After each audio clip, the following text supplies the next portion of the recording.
The Bounty Hunters. Mr. Meatman is in position. Also, I'd like to note I had no clue that proper-looking organs and clones could be pumped out that fast, Snaky says as he sees the inaccurate clone of his father move into the ship. The thing was in a remote shuttle that Snaky was easily piloting, but it just looked so off. A disturbingly still version of his father, but completely organic and with no anything. It was scary just how being perfectly still could make a person look uncanny. They can, but they degrade really fast, fine for food, but never use that for a body. Nope. A proper maturation cycle is needed on cloned organs or they have less than 96 hours in them. 5 explains as the ship fully pulls in and the puppet suddenly stands up. And there's the projection. That's just wrong, Snaky says as he watches the mockery of his father, controlled by his father, lurch out of the cabin and out of the shuttle. He switches to an outside camera feed and catches sight of the eyes. They're whisper-thin holes in reality, showing eyes on the opposite side. They're just staring at the lurching thing, but staying out of its sight.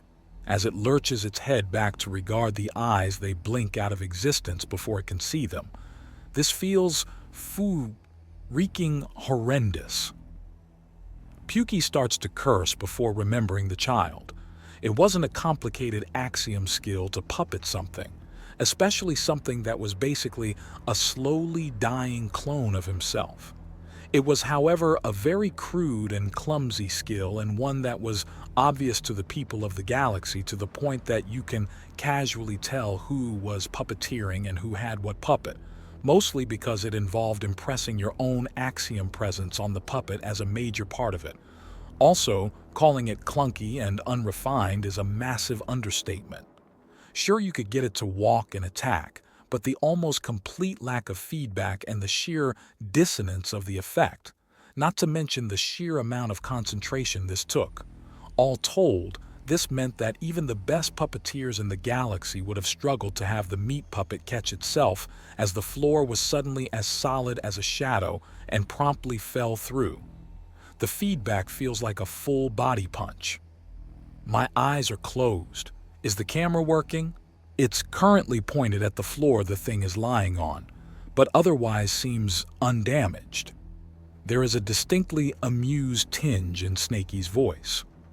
"All right, give me a moment," Pukey says as Snaky actually looks at him. He's sitting with his legs crossed and his fists are pressed together as he leans forward and focuses. "I'm going to need a shower after this. I'm giving myself the creeping horrors." "Is it really that bad?" Snaky asks in a concerned tone. "I have no doubt in my mind that we will damn near never run into someone else doing this. If the sensory feedback is even half of what I'm getting now for everyone else, then this will never be popular." Pukey remarks and Snaky watches as the view shifts upwards. "Rotting plants?" Snaky asks as he sees what's on display.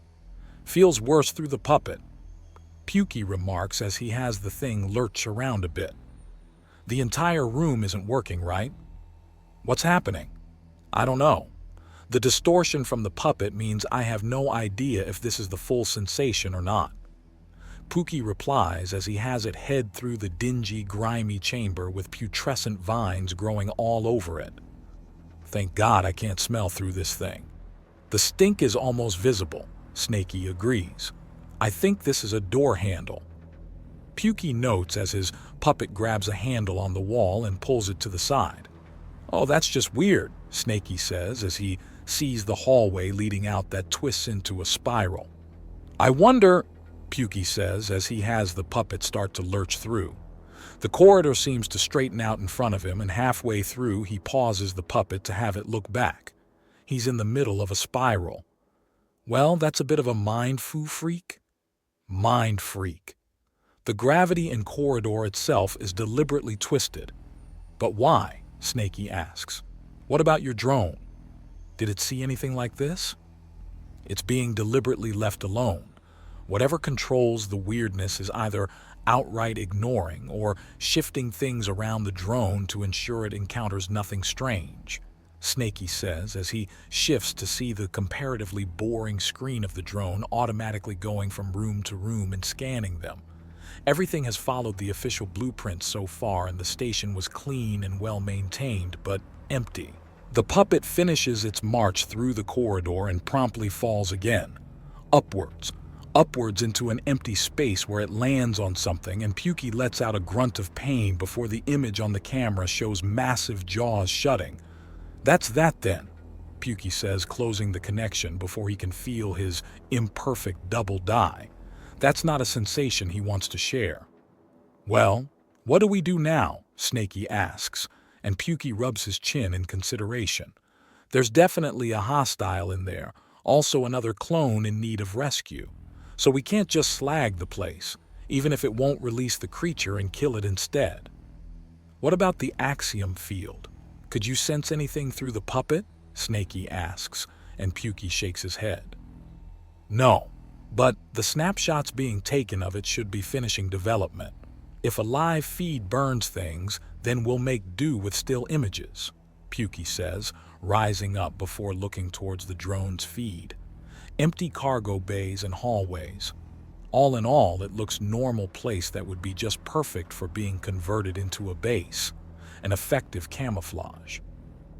He pulls out his communicator and holds down the button. "Bike, what's the sit rep on the still shots of the moon?" Pukey demands. The boys back on the Dauntless are going insane over them. There are only two things they can agree on. There's expanded axiom space involved, and it's being produced by something alive. We can get people in there, but without proper equipment and reflexes, there just aren't any useful ways to get things done. That flesh puppet had almost no responsiveness and the reflexes of a dead goat, Pukey remarks.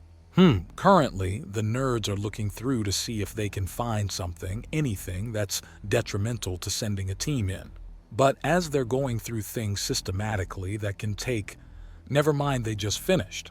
Report summary, infiltration possible, danger level extreme, extermination recommended. Bike reads off. "Does it say anything about expected risks?" Pukey asks.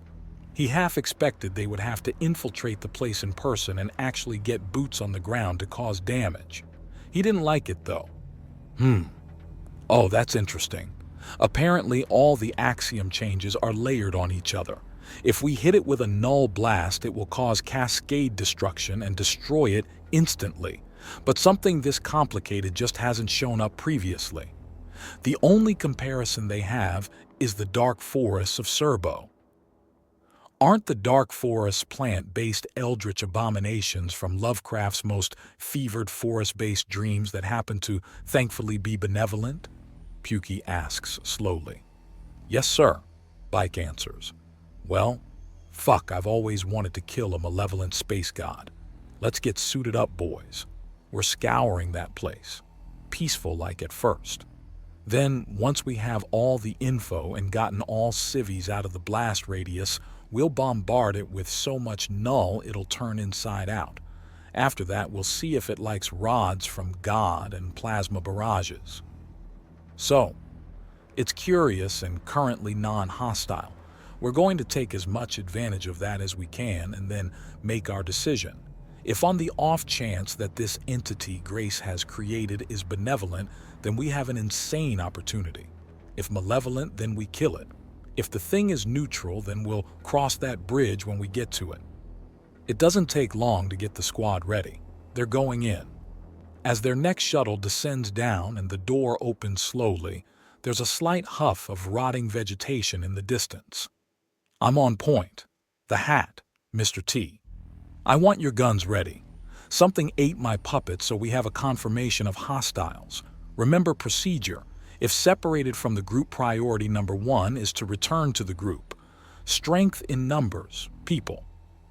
"Do you think it even recognizes our weaponry?" Mr. T asks as they start to move through the room, following their noses to the stench of strange vegetation. Poking around reveals the entrance is not in the floor but the left wall instead. Not likely. This thing is almost entirely inside the axiom. Nerd Squad confirmed that this thing is effectively a proto-gravia inflated to an absurd degree, Bike says. He's got one of the heavier loads in the form of a heavily souped-up communication array strapped to his back. They had new armor on as well. It was in the gray area that touched up nearly onto power armor or armored suits, but not quite. The armor was ghostly white and made of form-fitting segments from the outside. It covered everything but the head. That was important. It needed some way in for the Axiom. Because this was experimental anti-adept armor. A tritite titanium alloy with a metamaterial coating caused the suit to set up a natural forced axiom calm around them. This was different and much, much, much more subtle than disruption.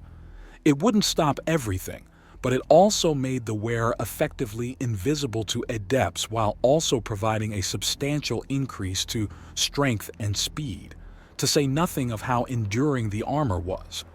This was the first field use of the armor, and it had held up absurdly well in testing scenarios.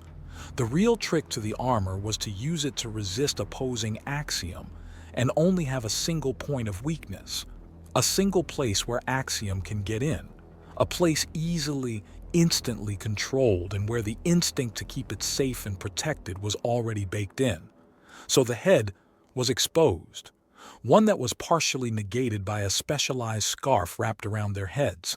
It had a kutha and tritite weave and caused their profiles in the axiom to effectively vanish even when not outright hiding. The scarf was highly experimental, but if it panned out, then it would slowly be made as standard part of the uniform. To be undaunted, truly undaunted, you had to be better than the best, which means equally high-quality equipment. Sure, you can kill a man with a butter knife easily enough, but a razor blade is a step up, and a razor-sharp axe is another important step in lethality. J3 and Tang had taken a few moments to advise the other guys how to properly wrap their new veils sniper style. Maximum concealment, minimal equipment conflict, and maximized visual clearance. They also took the time of crafting custom weapons for the OP out of the same metamaterial and tritite titanium alloy. Whatever was controlling the facility would have to physically see them to know where they are, and even then, its eyes would not be trustworthy. Even a slight current would cause the suits to blend into the background. Just a tiny lick of axiom, and they would vanish entirely without disrupting the nearby flow. Entrance found. Moving, Pukey says as he steps through into the other place. His armored feet pop something foul as he steps through the wall. The rest follow through, with Bike leaving a beacon stuck to the floor next to the entranceway. Pukey nods. This room is different than the one he sent his puppet through. The dimensions are wildly different, and the plant life appears to be fungal based rather than the rotting vines and vegetation of the puppet's path. Form up on the forward door. The hat, you're our opener. Pukey orders, and everyone flattens against the wall to either side of the door handle, spotted poking out between the slick and sticky stems of the mushrooms. Something breaks in the lock before the door opens, and guns are through first. Nothing greets them. Merely another room. This one is coated in dust rather than fungus. We have eyes, people. The entity has found us again, Tang says. Confirmed, they're peeking out between the mushrooms, J3 adds. Inform me of further changes only. From here on out, we assume that we are being observed at all times, Pukey replies. Copy that. Confirmed, Tang and J3 say simultaneously. They enter the next room, quick sweep with their weapons and a look through the cracks of the leftwards and rightwards doors. No visual, Dong says from where he's straightening up. Too dark. We've got light here. Looks like a storage closet, Mustard says from his own door. Well, open it. Invisible egress and entrance points are known to be hidden. No stone is to be left unturned, no speck of dust unexamined. This place is not allowed secrets. Pukey orders, and the door is opened quickly. and the walls, floor, and ceiling all knocked on to confirm that the empty closet is exactly that. They then form up on Dong before he opens his door. The lights on their guns illuminate a bizarre show inside. Bike is next in with scanning equipment and Dong moves in to assist. "What are we looking at, soldiers?" Pukey asks. "Exactly what it looks like, sir," Bike answers after scanning a second time. "It looks like someone has attempted to grow internal organs out of plant matter," Pukey notes. "Yes, sir. That is what this is. They're non-functional, but the dimensions are perfect for a human pair of lungs made out of plant stems and fungus," Bike says. "It says something that the first thing we find that isn't rotting, dusty, or reeking is a copy of someone's lungs. What it says I have no idea, but damn." Itchy notes. "Heh."